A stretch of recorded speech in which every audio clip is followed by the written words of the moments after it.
All right, so you've decided that you want to get into photography or videography and it's time to buy your first camera. Exciting stuff. So you hit up the internet with searches like best camera for beginners or camera buying guide. You're reading blog posts and watching YouTube gear reviews, and it very quickly starts to dawn on you that there's a lot more to think about than you originally thought. Do you want DSLR or mirrorless? Do you want a full frame camera, or is a crop sensor good enough for you? Do you even need a camera where you can switch lenses? You'll hop on internet forums and see people arguing about things like color science and autofocus and which brand crushes the other brands. And finally, when all that's said and done, you'll compare the recommendations against your budget, you make a decision, hit that buy button, maybe do a little dance of joy, and then pretty quickly realize in all of your internet searches and conversations with people, no one thought to mention one simple truth: that the price of the camera is never the final price. And that's what we're going to talk about today. We're going to talk about the additional things that you need to consider, research, and probably most importantly, budget for when you're buying your first camera. What is going on? Dan Fox here. Welcome back to the channel, and today we're going to be talking about the hidden cost of buying your first camera. And it's not that people are trying to necessarily hide these things from you, I just think they forget what it's like to be a beginner. And in your excitement of buying your first camera, it's probably not stuff you're thinking of. And on that point of forgetting what it's like to be a beginner, I want to give a quick shout out to some friends that I'm in a YouTube mastermind with who are doing a great job reminding me of all the beginner questions I used to have when I first started using a camera. And in fact, a lot of the questions they're asking are reminding me just how hard it can be as a beginner to learn all this information. So I think I'm going to try to start including a lot more beginner information on this channel than I have been so far. So if that's something you're interested in, make sure you hit subscribe and hit the bell icon to be notified of my future videos. Anyway, this video is an attempt to help you more realistically think through your needs and your budget when you're first getting started. Now, I'm not trying to talk you out of buying a camera. Far from it. I think this is an incredibly meaningful pursuit, obviously. Then again, I'm a little biased here. But my goal here is to simply help you be a little bit more informed. If you're prepared for it ahead of time instead of being surprised, the process can be more enjoyable,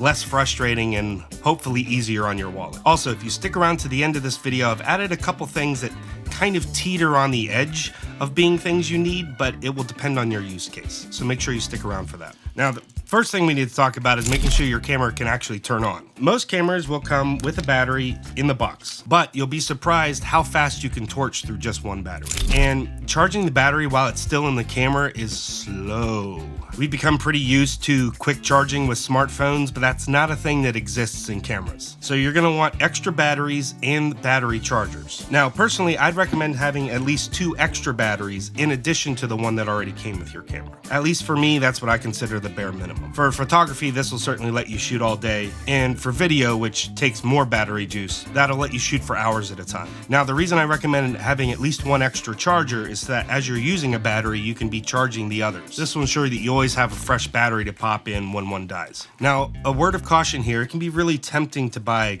cheap third-party knockoff batteries, but this is a situation where I would recommend spending the extra money to buy the name brand batteries. Now, some manufacturers won't even allow third-party batteries to work. They use like a digital handshake to make sure that the battery is authentic. But even for brands that do, third-party batteries just usually aren't as good, and they'll fail more often. And if there's a problem with your battery and it leaks or explodes or whatever, and God forbid it damages your camera, the use of that third-party battery will probably void your warranty, and then you're just left with a very expensive paperweight. So cheap third-party batteries are just something I personally choose not to take a chance on. Now, the next thing you'll need is some way to, of course, store the photos or footage that you're capturing, and this is going to look like this. It's a memory card.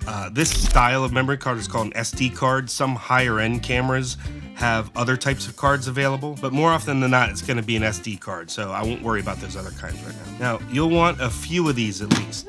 Not only for similar reasons to the battery, you don't want to run out of storage while you're out in the field, but also because you'll want to start thinking about introducing redundancy into your workflow. So this is especially important if you're shooting footage that can't really be replaced if you lose your card, or if you're shooting paid work, you're going to want to make sure you have backups. Now, a lot of cameras, see right here, will have 2 card slots. And what that allows you to do is write to 2 cards at once, so you're creating a backup on the fly. And if the camera you're buying has 2 card slots, then you definitely want to double up the amount of memory cards so you can take advantage of that. But besides that, a good practice is to never delete footage or photos off of your memory card until you at least have a couple backups. And so this means that some footage or photos might be sitting on your cards for a while as you rotate your cards out. So having a few extra is a good thing to start getting in the habit of. Now, I don't want to dive too deeply into memory cards in this video, what the numbers mean, stuff like that. But I do want to mention a couple high-level points for you to think about when you're buying your memory cards, especially if you're going to be shooting video. First, not all memory cards are created equal. And when you have branding like Extreme and Professional and Premium, you can be forgiven for thinking that they're all equally good, especially when you're comparing a $200 memory card to a $40 memory card. It's natural that you're going to want to save some money. Now make sure to consider what it is you actually want to shoot and cross-reference the specifications of the camera that you're going to be getting with the speed of the card. The memory card needs to be capable of accepting the speeds that your camera is capable of putting out. If your camera is capable of pushing out a fire hose amount of data, but your card is only capable of accepting a garden hose amount, you're going to be in a lot of trouble when it comes time to shoot. So when you're looking up camera specifications, look up the combinations of resolutions and codecs, and they should list explicitly what the bit rate is. If you're going to shoot 4K at a higher bit rate, it's going to require a faster card than if you're shooting 1080p at a lower bit rate. Now, the important number to remember here is the write speed. The read speed will be useful for getting footage off your card and onto your computer, but the write speed is actually what you care about as far as actually using it with your camera. Now, for photos, it's not as critical to get the fastest speed possible, but the speed of the card will determine how fast your camera can clear its buffer. When the camera takes a picture, it stores it on internal memory first and then pushes it to the memory card. If your card's too slow, once your buffer fills up and it's pushing data to the card, your whole camera will be unusable until it finishes that process. All right, the second piece of advice I want to offer about when you are looking to buy your cards here is there's an awful lot of disreputable counterfeit camera card brands out there. And what they do is they take a really cheap memory card and they wrap it in some other company's reputable brand. Now, some brands seem to have tighter control over this than other brands. For instance, I've never personally had a problem with Sony Tough cards or ProGrade Digital, but I have had a lot of problems with SanDisk cards, and I say that in quotes because it's some knockoff company pretending it's a SanDisk card. And you'll typically find that this happens when you're shopping on Amazon. So if you are going to be shopping on Amazon, just make sure you're buying from a reputable seller. The review section can really help you determine if there's a bad batch of cards out there because people will not be quiet about it. Now, personally for me, I just avoid all this and I tend to buy memory cards now from camera shops directly. It just seems to be less problems, I suspect because inventory is more controlled, but I have also purchased from Amazon, and when I'm careful, I've had good results there too. Again, I just want this to be kind of an FYI, something for you to know to look out for. Now, the next thing you'll need to buy is some kind of way to read those memory cards. Now, there's not really a lot to say here about memory card readers apart from make sure you buy a memory card reader that will read the card that you bought. And there are some kind of memory card readers that will read multiple kinds of cards. These are more convenient, but they'll cost a little more too. Now, more fundamentally, one of the considerations to make when you're buying a memory card reader is how fast can that memory card reader pull data off your card. And this will be another factor that can contribute to cost. Faster card readers usually cost more. Now, for me personally, this really boils down to what you're willing to accept. For instance, if you plan to shoot tons of video but don't mind it taking a couple hours to offload that footage from your card to your computer, then buy a cheap memory card reader. But if you need it to be fast, you'll need to spend a little bit more money. So I'll link to a cheap card reader and a more expensive card reader in the description below. Both of these, obviously, I use personally. So we're not quite done talking about digital storage yet. The next hidden cost you probably haven't thought of is extra hard drive space. Uncompressed raw photos and video, especially video, take up a lot of space. Now, there's a couple ways you can go here. Your two options are essentially fast storage and slow storage. The benefits to slow storage is that you can usually get a ton of space for a relatively cheap price comparatively. These are the older style spinning disk hard drives. The benefits to the fast storage is that it's, well, fast. And in this category, you think of things like SSD drives or solid state drives. And these drives aren't just a little bit faster, they're like massively faster. If you have the right connections on your computer, this means that you can actually edit directly off an external drive if it's fast enough. Personally, I use both styles. I use these super fast SanDisk SSD drives. Side note, these drives don't seem to have the same problems that I mentioned with the SD cards. But I use these cards for really fast video storage and sometimes editing on the fly. And then I'll use the slower spinning disk drives that have a lot of storage to archive my video footage or to back up my photo catalog. Now, for comparison purposes, I got this SSD drive. It's 2 terabytes. I got it on sale for $350. Whereas I got one of the slower spinning disk drives for $180, and it has 10 terabytes of storage. So, like most things, there are trade-offs, so just consider your use case. On a side note, I couldn't remember how much I had spent for this, so I looked it up in my Amazon account, and I noticed that these are on even deeper discount than they were when I bought them. Now, none of the products in this video are sponsored, I just wanted to let you know, and these drives, they're exceptional. I actually own 2 of them. But again, I'll stick links in the description so that you can check out the different options. The next thing to consider if you're going to be buying an interchangeable lens camera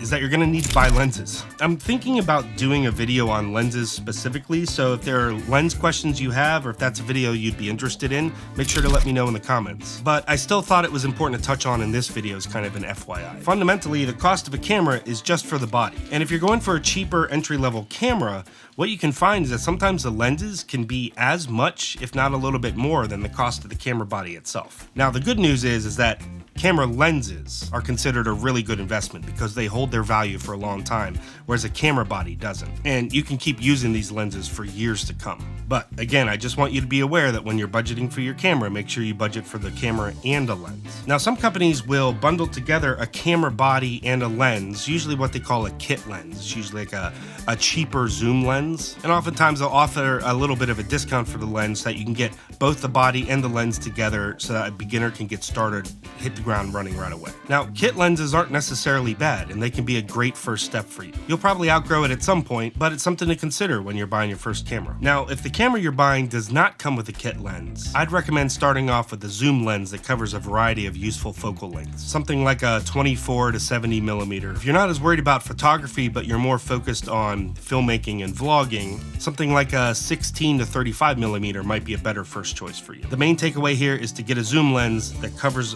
a variety of ranges, and this will give you a chance to learn what you like to shoot at what focal lengths, and then you can branch out into your preferred lenses from there, as opposed to buying a bunch of lenses right off the bat, like throwing spaghetti at a wall and finding out you only use 2 of them. Now, speaking of lenses, there are some small accessories that you're probably going to want to pick up. Some lens cleaner, probably a lens pen, some cleaning wipes, cleaning cloth, sensor cleaning swabs, stuff like that. And don't worry, I know I kind of blew through all that. I'll leave links for everything in the description.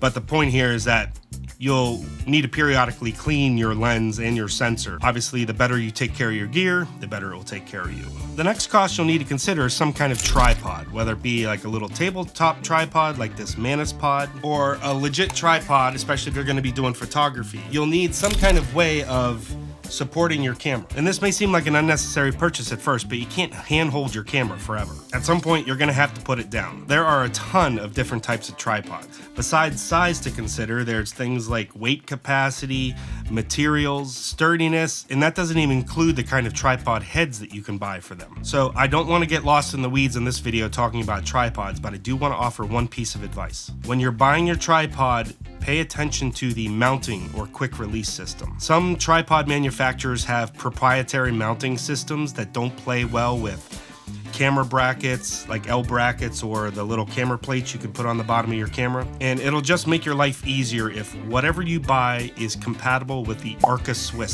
standard. Now, this is a little bit of an oversimplification. There are some other quick release systems useful for different types of work, especially in the video world. But like 90% of the time, you can get done what you need to get done with Arca Swiss. And one of the important things when buying your gear is making sure everything works well together. All right, so as promised, I wanted to give you a couple bonus things to consider. Now, depending on how you end up using your camera at what you want to shoot, these things could range from optional to not at all optional. And in that vein, the first thing I want to mention is an external microphone. Now, obviously, if your sole goal is to shoot photos, you don't need an external microphone, totally optional. But if you're going to shoot video, the little microphones that they embed on cameras are horrible for picking up audio. And you'll want to pick up an on-camera microphone that can either fit in a hot shoe or a cold shoe, or you might want a lav mic, but an external microphone will significantly raise the quality of your audio. If you can only pick up one microphone out of the gate, I'd recommend some kind of on-camera shotgun microphone. I'm actually using one to record my audio right now. A couple really reputable brands are, this one is the Rode VideoMic Pro Plus, and the one I'm using right now to record this audio is the Deity D3 Pro. And I actually personally like the sound coming from this one better, even though it's a little bit cheaper. But this one comes with a built-in dead cat for windy conditions. So the reason I recommend a shotgun mic is they're really good at rejecting sounds from the side. They're a very directional microphone, and you'll be able to use them in a lot more places than a simple lavalier microphone. But if you're sitting in an office or studio like I am right now, a lavalier microphone could work totally fine because you don't have a lot of background noise to have to contend with. All right, the next thing in this optional but maybe not category is some way to carry and protect your camera gear. If you're gonna be running around town or traveling at all with your camera gear, you're gonna want a camera bag. Prices can range drastically depending on comfort, quality, and features, but a camera bag is definitely a purchase worth making. Bags built specifically to carry camera gear have extra features and padding designed to protect your gear and make it easier to lug around. Camera gear can get really heavy. And rather than giving you a specific camera bag right now, I own a few different camera bags for different situations. So rather than give you a recommendation on a specific bag, I want to give you a tip about something you might not think of to keep with the theme of this video. And that is, subtle is better. There are a ton of really cool looking camera bags out there, but a lot of them practically scream that they're a camera bag, that you've got a lot of expensive gear in there and that it's totally worth someone's effort to try to steal it. Behold, my stuff. And I'm assuming you don't want your gear stolen. So my personal recommendation is look for a camera bag that looks a little bit more subdued and muted and maybe not necessarily like a camera bag. That way you have less chance of running into problems. It's unfortunate we have to think about things like this, but we do. All right, if I've forgotten anything or you have any questions about the things I've mentioned, or even if you just want to see me do a deeper dive on something in particular, make sure you let me know in the comments. I definitely do read the comments, and it's your chance to kind of shape the future direction of the topics on this channel. Also, if you like this video, please do me a solid and hit that like button, and I'll see you in the next one later on.